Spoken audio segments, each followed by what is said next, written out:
Hey guys, so today what we're going to be doing is making the wooden boat that we make in um, Woodwork in Year 8 at Reynolds East College. We're going to be trying to make this on Tinkercad, so a bit of a different CAD software for me, and so we're going to see how it goes. So going up here to the top and then new design. So then this is going to open up that flat plane that you guys saw just before with the boat on it, and we've got our work plane just there. So we're going to be doing this. Might be quite a long video because there's a few different things that we need to talk about because this is vastly different to Autodesk Inventor. So with this, you can click on what you want to bring in, click it down, and you've got a square there. Now, as you can see, you can't actually see any dimensions on this unless you're hovering over specific things. What I can do, I just left click off that then to make sure it's not selected. If it is selected, you've got all the squares. One thing I like to add is ruler. Now when we've done that, it actually helps out by having all of the measurements all the time. And then holding right click, we can then rotate this and have a look. Just like Autodesk Inventor though, you can also grab the box up the top, but I find the right click and drag a lot easier. Now for this we need to make a few different sizes. So what we're going to first be doing is, while I bring my drawing up, is make a 100mm square. So clicking on this one here, I can make that 100, so it's going to make it the right length. And then we can click on this one and make it 70 and press enter. So now we've got our base. The only problem is that this is actually 19 and not 20. One thing we need to check as well with this program is that we're not going through the floor. I've been finding that I've been doing that quite a bit. Now the next part is we need to put the point on our boat. So if we use the roof, that's actually not going to work properly. We actually need to use the wedge. So clicking on that, bring it in, and now we're going to use a different tool. So you can see here I've got this wedge, but it comes up with some of these different arrows here, so you can actually rotate it like this. And if you want to click on that, you can actually type, and I find that a lot easier and faster to do. I might spin that around, and we've kind of got it in the right way that we need to make the end of our boat. So now what we can do is actually alter some of these sizes. So we need to go across 70. So now it looks wide, but it does fit on the end of our rectangle. And then we need to change our size here to 50. And I don't understand this program 100% yet, why things go certain directions. Like just I don't know why that went back instead of forward. But yeah, and then just lining up the edges with our rectangle like so. We've actually gone too far, that's why it's overhanging. Just like that. Cool, and I'm happy with that. And just going to double check that we're not going through the base. You can see we're a little bit high, and that's because we haven't changed this 20 to 19. What you can also do is if I hold shift and click on both of these together, we can align them. So having a look at these different dots here, if I click on that dot, and now they should be aligned on the bottom, and they should be fine. So see how they've joined all together like that. So that's what we want to. Now if I highlight both of these again, and I can group these together using this tool just here, and that makes them solid like one piece of wood, like you'd be making in a practical environment. Now what we're going to do is actually make the rectangle that goes on the top. So for that we're going to need another square. So scrolling up on the right here, click on box. Sorry, I shouldn't say square, box. And then what we need to do here, so you can actually see this is 0, that's how far it is off the ground. So if I click on that and type 19 and press enter, it'll lift it up, so it's the perfect height to go on top of our box over here. So now if I put this in approximately the right spot, we can start editing things to make it correct. Now we need this to be 50mm up and 70mm across. So if I click on this and type 50, press enter. I did not press the right number. Yeah, there you go. 50, enter, and we're good. Now the problem with this is, and the difference kind of thing between this and Autodesk Inventor is that it'd be a waste of time because I'm not putting things together like on that. I'm actually just making one thing. So normally this would actually be inset in the head in the base, sorry, 9.5 millimeters. So all we need to do is actually take 9.5 off of this. So it actually needs to be 40.5 millimeters high. And then we're looking at a cross. So cross, this needs to be 70. It's going all the way across, just like that. And then finally, the last thing we need to do is nothing, that's fine. I just need to line this up with our edge there.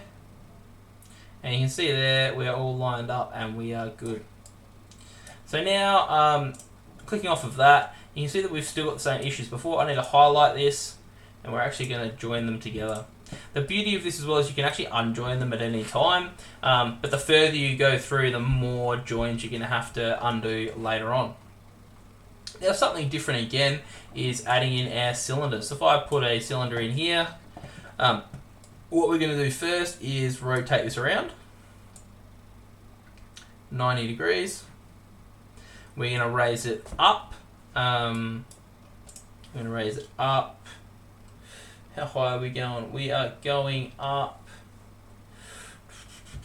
What's that going to be? 19 plus 35. No, 19 plus 30. So that's going to be 49 millimeters up, which is 100% incorrect. Sorry, I think that's going to be 39. Quick maths is not good today, guys.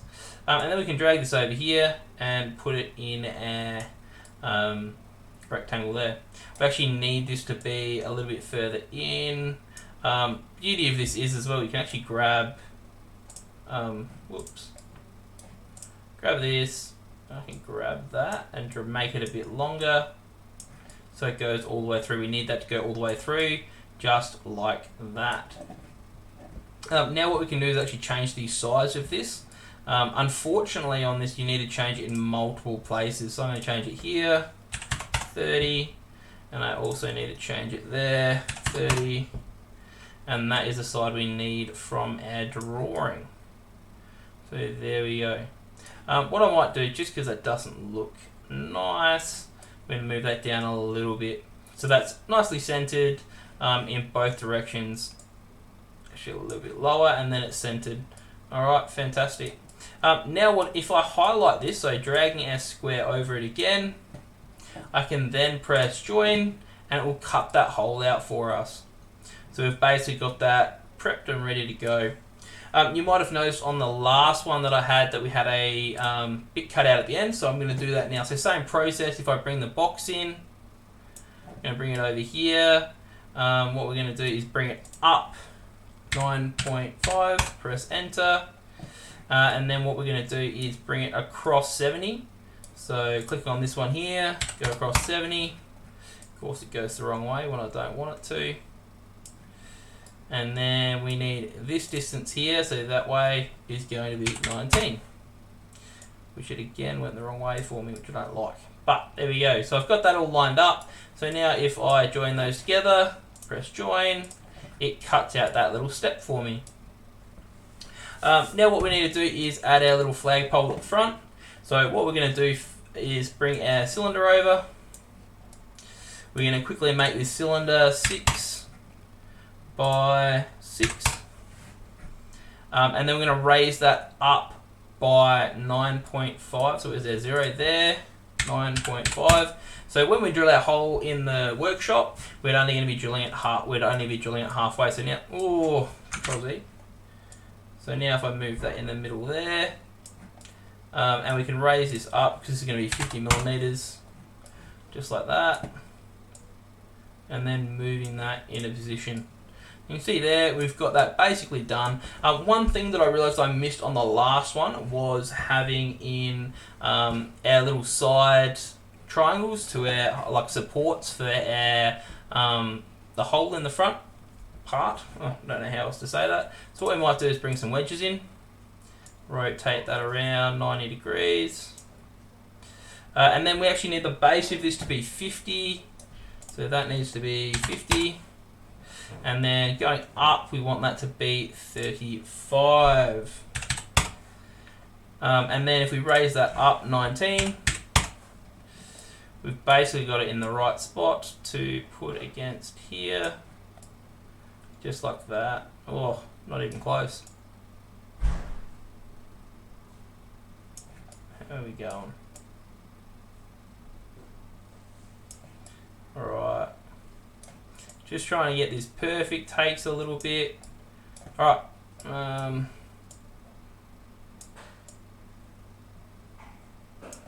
Got it. I think. Is that a gap? It's gap.